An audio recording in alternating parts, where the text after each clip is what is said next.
ஆன்மீக நண்பர்கள் அனைவருக்கும் வணக்கம்.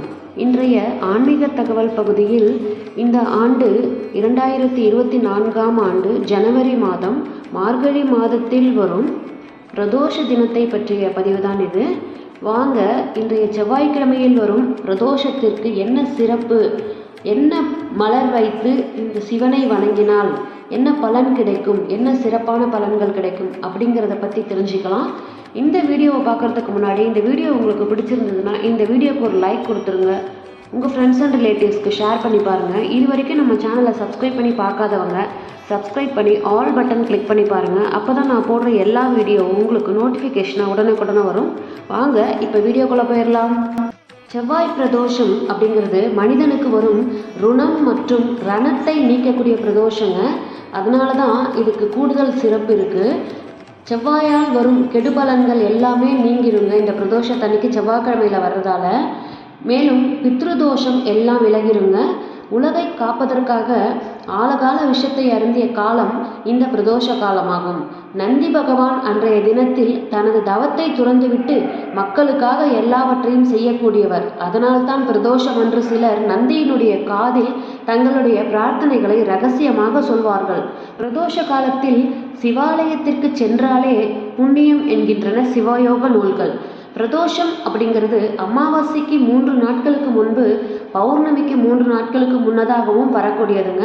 திரையோதசி திதியில் வருவது தான் பிரதோஷ நேரம் அப்படிங்கிறது. மாலை 4:30 மணி முதல் 6 மணி வரை உள்ள காலகட்டத்தை தான் பிரதோஷ கால நேரம் அப்படின்னு சொல்லுவாங்க.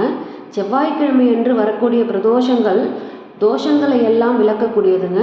செவ்வாய் பிரதோஷத்தில் அருகில் உள்ள சிவாலயம் செல்லுங்கள்.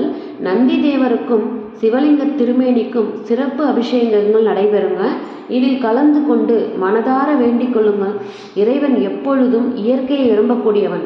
இயற்கையாக வில்வ இலை அல்லது பசும்பாலினை அபிஷேகத்திற்கு கொடுத்து இந்த மாலையை சிவனுக்கு அணிவித்தால் சகலவித நன்மைகளும் தோஷங்களும், அதாவது 7 ஜென்மத்திலும் இருக்கக்கூடிய தோஷங்கள், பிரம்மஹத்தி தோஷம், எல்லா தோஷங்களும் மற்றும் ருணம் ரோகம் சத்ரு என்று சொல்லக்கூடிய அனைத்து பிரச்சனைகளும் விலகிவிடும் என்றும் ஞான நூல்களில் சொல்லப்பட்டிருக்குங்க.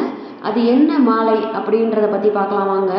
சிவனுக்கு மிகவும் உகந்த தும்பைப்பூ மாலை அணிவித்து பிரதோஷ தினத்தன்று சிவனை வணங்கினால் சகலவித தோஷங்களும் நீங்கிடும் அப்படின்றது ஞான நூல்களில் சொல்லப்பட்டிருக்கு. ஸோ நீங்களும் முடிஞ்சால் தும்பைப்பூ கிடைச்சா அதை மாலையாக கட்டி சிவாலயத்திற்கு எடுத்து சென்று நீங்கள் மாலையை கட்டி போடுங்க. உங்கள் வீட்லேயும் சிவன் திருவுருவ படம் இருந்தால் அந்த திருவுருவ படத்திற்கு இந்த பிரதோஷ நேரத்தில் தும்பைப்பூ மாலை சாற்றுங்கள். சிவனுக்கு மிக மிக பிரீத்தியான ஒரு மாலை அப்படின்னு சொன்னால் அந்த தும்பைப்பூ மாலை தான். இந்த தும்பைப்பூ பற்றிய ஒரு வரலாற்று கதையை உங்களுக்கு நான் அடுத்த பதிவில் நான் உங்களுக்கு சொல்ல ஆசைப்பட்றேன். ஸோ அந்த தும்பைப்பூ புராண கதையை கேட்கணும்னு நினைக்கிறவங்க கமெண்ட் பாக்ஸில் கமெண்ட் பண்ணுங்கள். இந்த வீடியோ உங்களுக்கு பிடிச்சிருந்ததுன்னா இந்த வீடியோக்கு ஒரு லைக் கொடுத்துருங்க. அடுத்த பதிவில் சந்திக்கிறேன். நன்றி, வணக்கம்.